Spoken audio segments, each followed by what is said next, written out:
y'all, welcome back for another vlog. So today I'm actually gearing up to go on a date.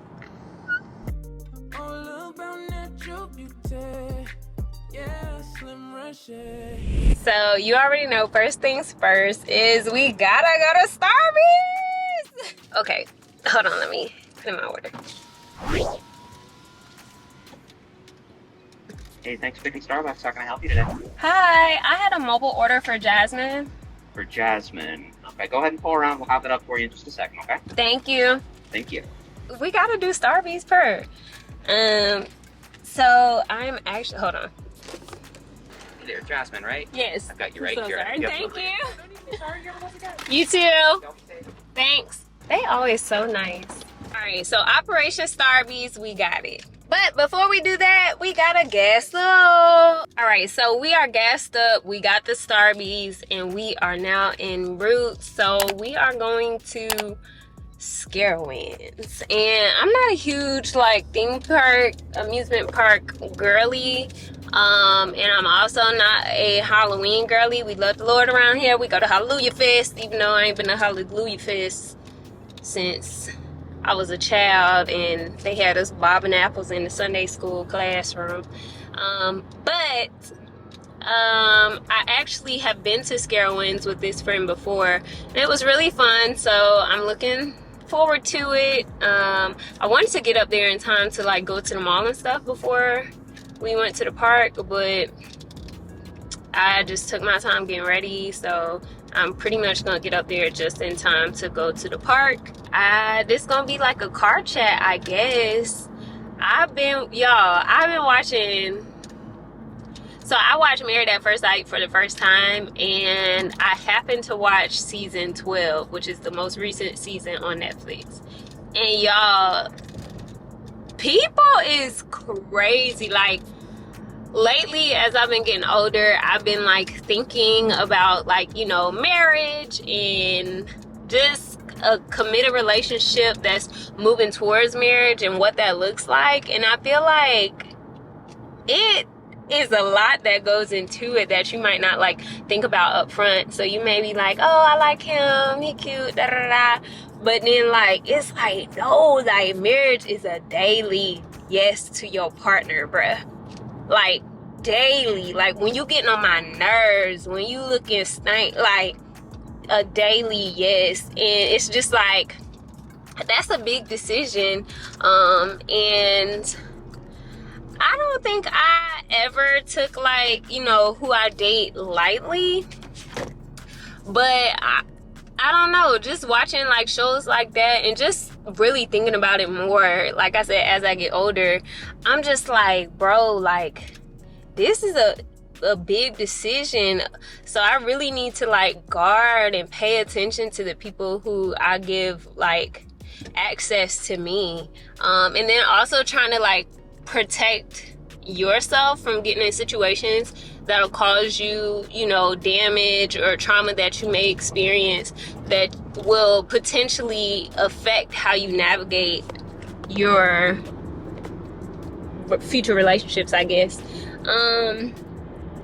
So yeah, so I'm at the point where now it's like, you know, like if we want to do the casual dating and intentional friendship, like, yeah, that's great. We could do that. But I am now starting to like put a time limit on it. Not because I'm trying to go by my timeline or anything like that, but more so, hopefully the air's not blowing too loud, but more so like I'm not about to, I've been like a situationship girly, like ever since like college, high school, college, like I've been a situationship girly. I haven't been the girl in the committed relationships. I'm always the single friend, the third wheel. If I'm talking to somebody, it's literally just that, like, it's okay, girl, you talking to him, it's a situationship, there's no commitment, blase blase.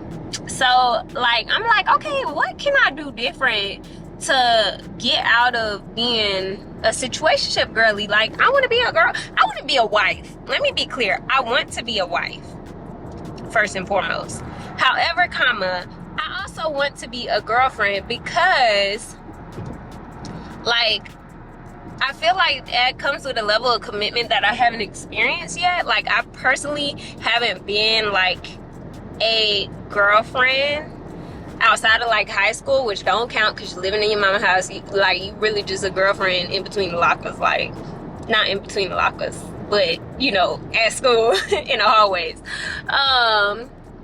So like, I'm just really trying to hone in on like, what can I change from what I used to do when I talk to guys and stuff like that. And one thing I'm starting to realize is that if he wanted to, he would. And I know a lot of people say that, and it might be cliche, but at the end of the day, like, if a man wants to, he will. If there's a guy who swears up and down like he like you and all of this stuff, but then he's not like pursuing you, it's like, okay, it's not that he don't want you and he don't, you know, want to do the things to make you feel wanted, but it's probably like a deeper thing there where he doesn't want to commit, or he's nervous to, you know, choose you.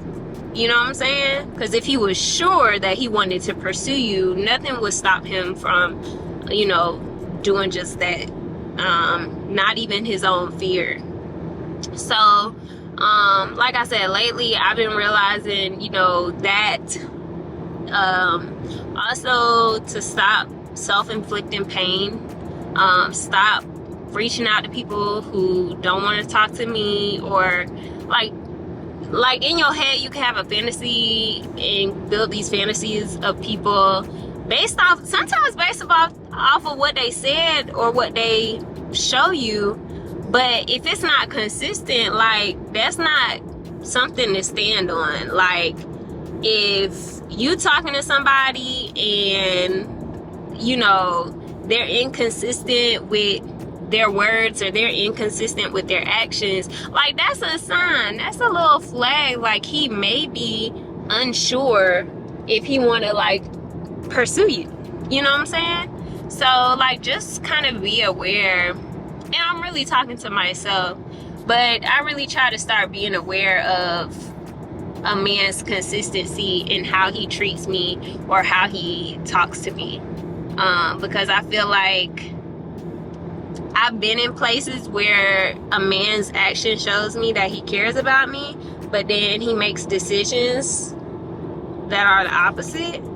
I've been around people who verbally, you know, show their interest, but then, like, action wise, they don't really follow up on much. So I don't know, you just gotta be wise and guard your heart, honestly. And then also look at, like I said, it's a marriage to me is a daily yes to your partner.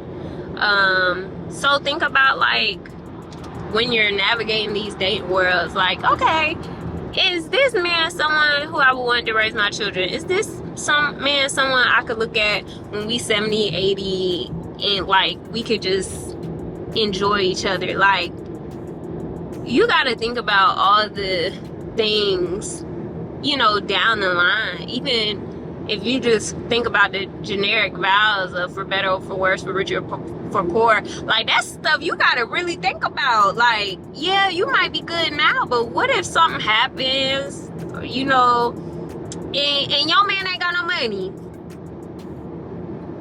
and y'all married?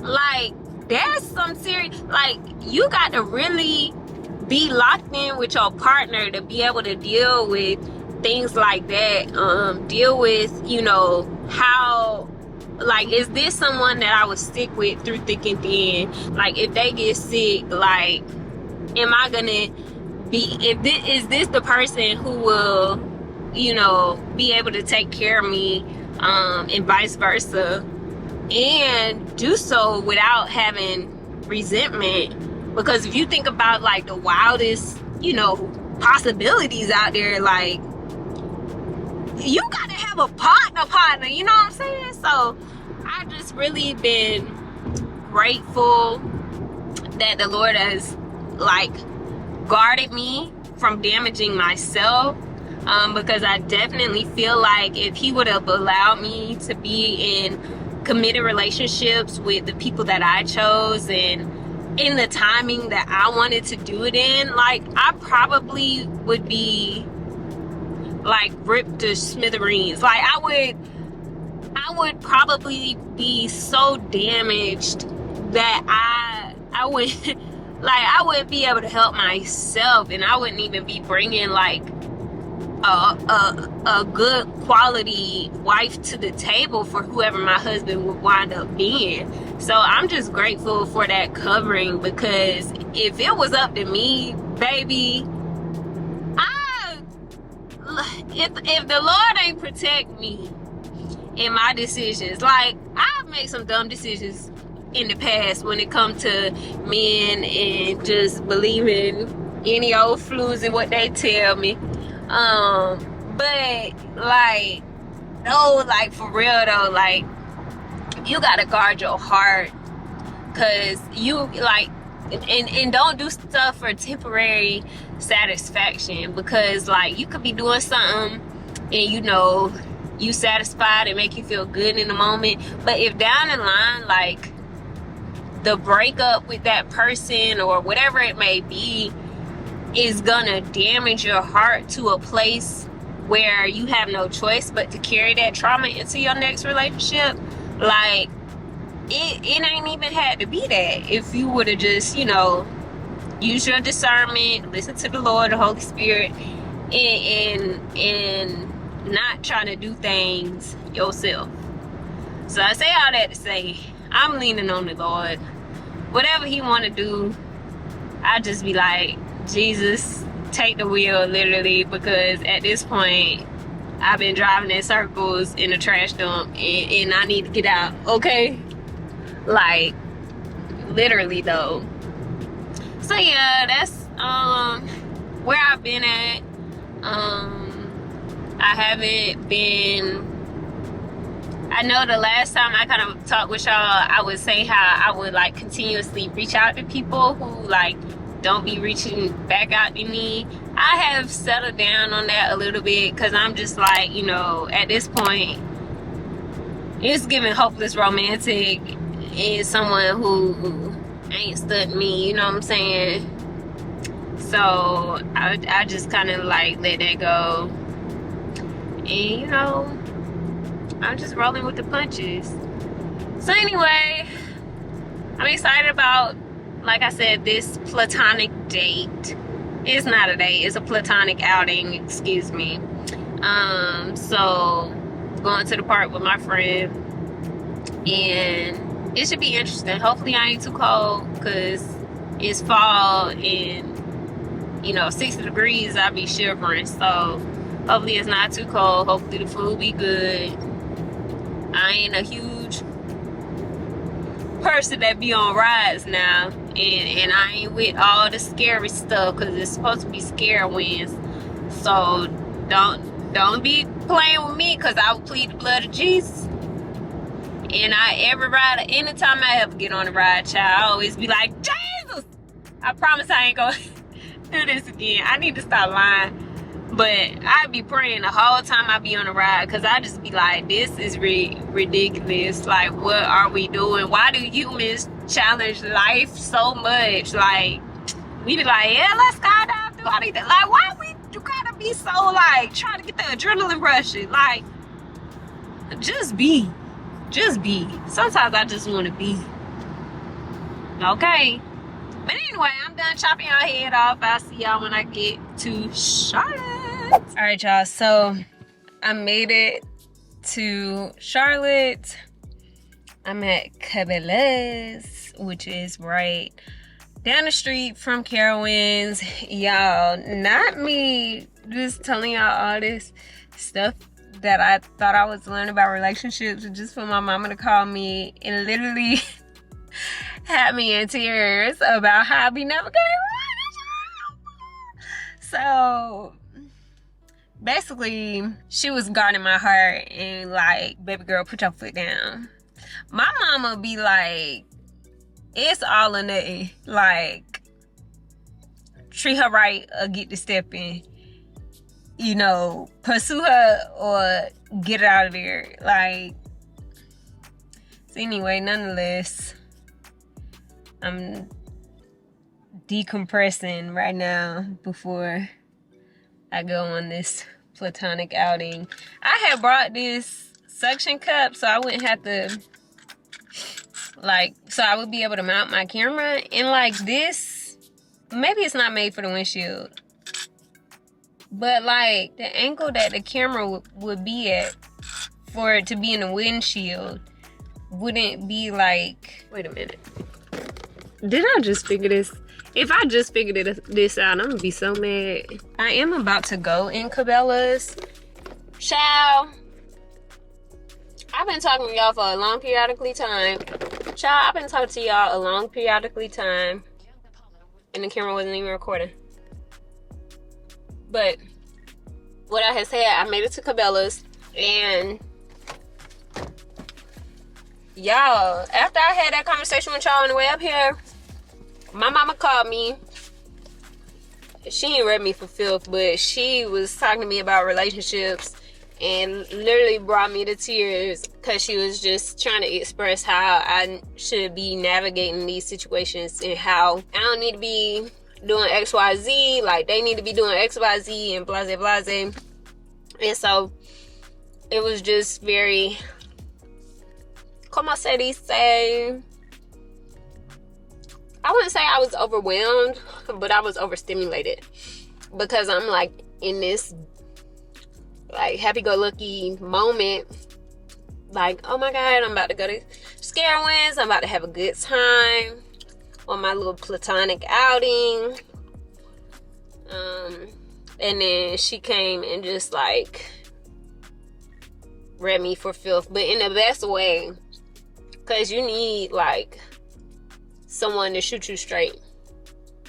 And she gonna do that. She not gonna feed into my delulu. And I appreciate that because you need somebody that's gonna like tell you what it is. And someone who's like been there. So my parents been married for 30 some odd years. So like at first I had got upset because I was just like, her delivery was just so stern. And I just felt like everything that I was like, you know, feel like I was progressing towards, she was basically like, yeah, no. And so that's what had kind of like made me upset. And then like her delivery had made me just feel like, yeah, no, girl, this ain't it. Or if this is it, this ain't how it need to be navigated. So then I'm so grateful that I've learned how to communicate well, because when I got upset, I let her know in the midst of the conversation, like, okay, can we revisit this conversation because I'm getting upset?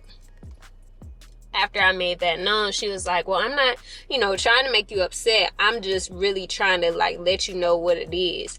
So this is a whole like communication rant on how to navigate, and this kind of plays into me watching Married at First Sight and how terrible them couples be communicating. Like when you're having a conversation that may be passionate or maybe direct or whatever like that, it's okay if something they say makes you mad or something they say makes you upset.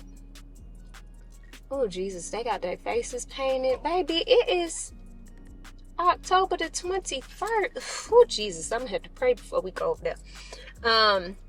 But yes, it's okay if, you know, you're having a conversation with something and it evokes a certain emotion.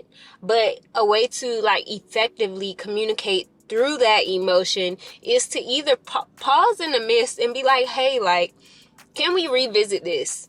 Because my emotions are taking over. And if I continue to converse with this fresh emotion, I'm not going to be able to hear you properly. And I'm going to start reacting versus responding. And so being able to acknowledge when an emotion is evoked in a conversation, and being able to pause and be like, hey, like, can we revisit this? Or this is making me feel a certain way. Like, being able to acknowledge that and then navigate it properly. Because if you don't acknowledge that they evoked the emotion, they won't even know that they made you upset in that moment. So yeah, try to, when you're having passionate conversations with people, or conversations where someone's like being direct with you, if it makes you feel a certain way, try that, I guess, that concept of pausing and asking to revisit or acknowledge, hey, your delivery right now is making me feel XYZ.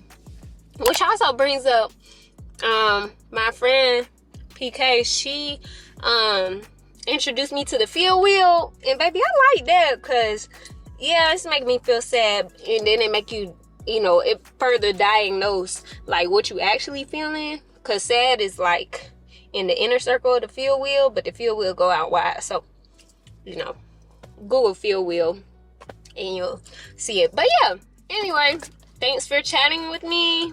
I love y'all. Thanks for riding in the car with me. And y'all never forget, at the end of the day, without regrets, love yourself and be you tenfold. Bye. All about natural beauty. Yes, Reshae.